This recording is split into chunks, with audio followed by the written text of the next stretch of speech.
ছিলেন স্বয়ং রাজপুরোহিত, আর মাতা পার্বতীর মাতা ছিলেন মাতা ম্যানা দেবী, আর পিতা ছিলেন তাদেরকে তাদের জামাতার বর্ণন করছেন স্বয়ং নারায়ণ। মাতৃহীন পিতৃহীন গুণহীন ধনহীন দেহহীন उदासीन बिपिन बिहारी है। शीश गंग भाल चंद्र नेत्र लाल कंठ व्याल भस्मयुक्त नग्न तन जटा जटधारी है। ईश्वर नागेश्वर डमरू त्रिशूलाधर अशुचि का घर बैल उसकी सवारी है।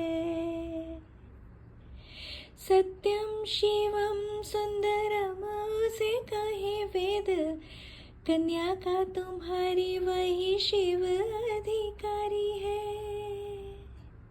তাহলে মাতা পার্বতীর মনের অবস্থা কেমন হয়েছিল যখন তার জামাতার সম্পর্কে এরকম বর্ণনা শুনেছিলেন?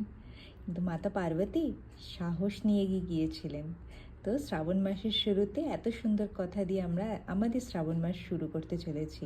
কারা কারা উপোস করছেন অবশ্যই জানাবেন। নমস্কার।